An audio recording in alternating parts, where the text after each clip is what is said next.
Hello everyone, welcome to my channel. This is Shubh and today I am here to suggest you a strategy which I followed during my exams and which helped me scoring an exemption in the costing exam. So here you go. तो friends, ये वो strategy है जो मैंने अपने costing के exam के time follow करी थी, जो मैं नवंबर 22 का अटैम्प्ट था। तो मैंने सबसे पहले क्या किया, जो मतलब मैंने जो था ना, मैंने अपना क्या कहते हैं, अपना जो टाइम था उसको ना डिवाइड कर लिया था। डिवाइड इन द सेंस कि मैंने सबसे पहले वो चैप्टर्स उठाए जो मुझे पता था कि मेरा इन पे मतलब मेरी इन पे ग्रिप है और मैं इनको जल्दी से कंप्लीट कर सकता हूँ। तो मैंने क्या किया, जैसे मैं आपको ही पता मतलब मैं 6 बजे अपने घर पहुंचा था, 7 बजे मैं बैठ गया, 7 बजे मैं अपने पढ़ने बैठ गया। 7 बजे मैंने क्या किया, मैंने उस दिन रात तक मैंने material costing, employ costing, ABC और ओवरहेड्स वाला चैप्टर ख़त्म कर दिया। ये चैप्टर ख़त्म होने से मतलब मेरा मेजॉरिटी फर्स्ट मॉड्यूल मेरा ख़त्म हो चुका था। फर्स्ट मॉड्यूल में बस सिर्फ cost sheet, cost accounting system और थ्योरी वाला चैप्टर बचा था। तो मेरा इतना होने के बाद मतलब मुझे लगा कि हाँ ये काफ़ी सही था। ठीक है, नेक्स्ट डे मैंने क्या किया, नेक्स्ट डे मैंने सबसे पहले मैंने सुबह शायद मैं 7 बजे उठ गया था, 7 बजे मैं बैठ गया था।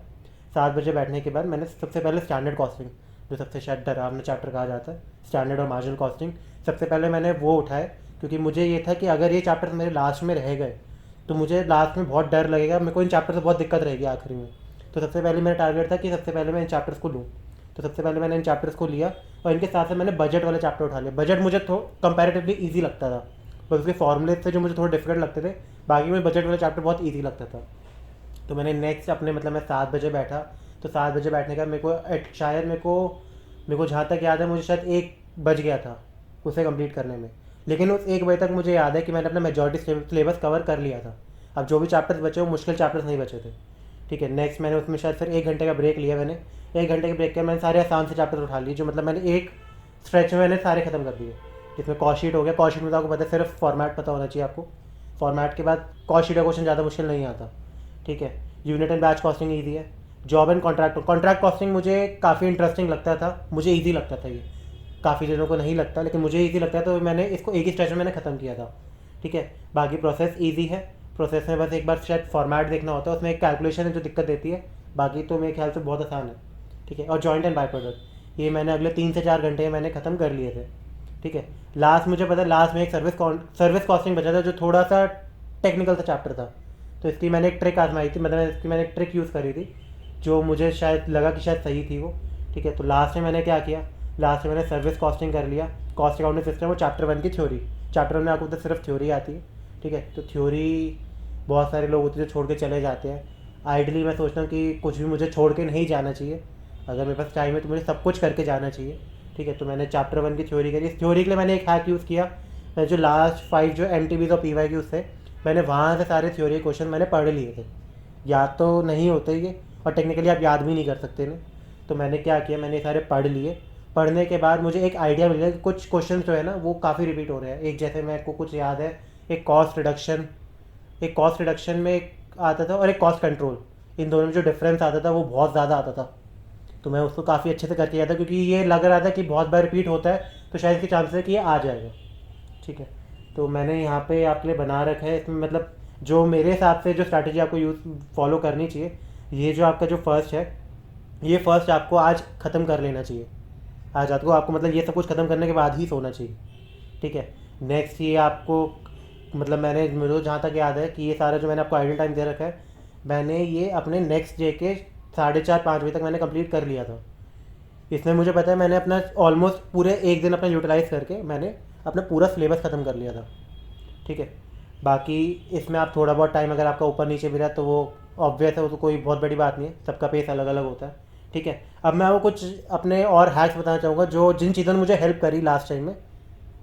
जो इसमें मतलब मैं जैसे आप मतलब एग्ज़ाम डे भी आप कर सकते हो, अगर आपको पहले टाइम ले तो पहले भी कर सकते हो। मैंने इस सारी चीज़ लेकिन एग्ज़ाम डे करी थी, क्योंकि मैंने बाकी का अपना सारा जो टाइम था मेरे उस दिन का मैंने रिवीजन में लगा दिया। जो क्वेश्चन इंपॉर्टेंट थे मैंने दोबारा प्रैक्टिस करी, जिनकी मैं रिटर्न प्रैक्टिस करना चाहता था मैंने उनकी रिटर्न प्रैक्टिस करी।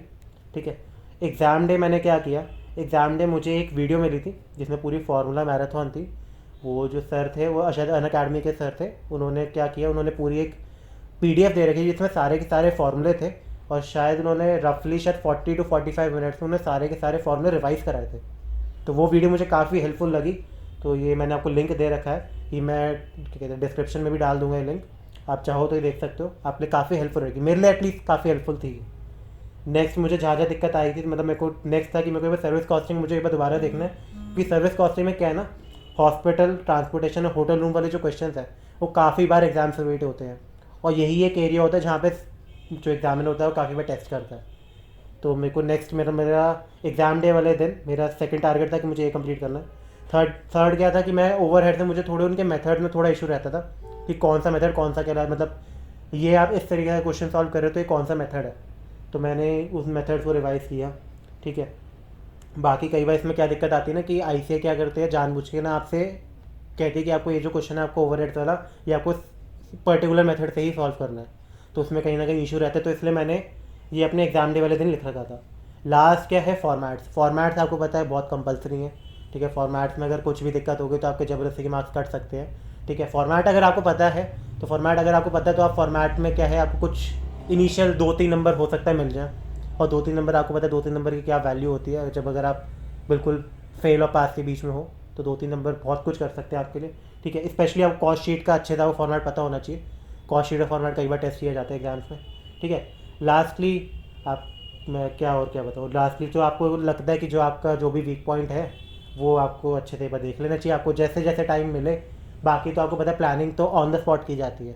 जैसे आपका एग्ज़ाम होता है तो एग्ज़ाम वाले दिन भी आप जो मतलब जिस दिन एग्ज़ाम होता है क्वेश्चन पेपर के नेक्स्ट 15 मिनट में ही आप डिसाइड करते हो कौन सा क्वेश्चन करना है या नहीं करना, उसमें आप खुद ही प्लानिंग करते हो। तो रेस्ट ये मेरा एक सिर्फ सजेशन था कि आप कैसे फॉलो कर सकते हो। बाकी आप अपने हिसाब से अपनी तैयारी को देख के आप देख सकते हो कि आपको किस चैप्टर ऑफ फर्स्ट प्रेफरेंस हो, किस चैप्टर ऑफ सेकंड प्रेफरेंस होगी, वो सब कुछ आपके होता है। फाइनली आपको मैं बेस्ट ऑफ लक कहना चाहूँगा, और एक चीज़ आपको मैं ज़रूर कहना चाहूँगा जो मैंने शायद अपने टाइम में गलती करी थी।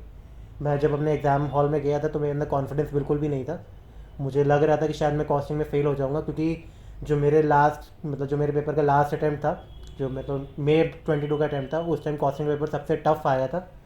और जब मैंने वो PYQ देखा तो मेरे को कॉन्फिडेंस बिल्कुल भी नहीं था मेरे अंदर, ठीक है। बट बाय गॉड ग्रेस कि मेरे को कॉस्टिंग में एग्जामेशन मिली और मेरा पेपर काफ़ी अच्छा गया, ठीक है। तो मैं आपको ये सजेस्ट करूँगा कि आप अपना कॉन्फिडेंस ज़रूर लेके आना, कॉन्फिडेंस मत लूज़ करना। एग्ज़ाम ईजी ही आएगा, बाकी तो आपकी सब कुछ तैयारी पे डिपेंड करता है, ठीक है। तो this is all guys, hope this will help you. और अगर आपको कोई डाउट हो या कुछ हो तो आप मेरे को कमेंट सेक्शन में लिख सकते हैं, मेरे को जैसे ही टाइम मिलेगा मैं आपको रिवर्ट ज़रूर करूँगा, ठीक है। ओके, ये इस PDF का लिंक मैं आपको नीचे दे दूँ, नीचे डिस्क्रिप्शन में दे दूँगा इन केस अगर आपको डाउनलोड करनी हो। तो this is Shubh guys signing off, thank you.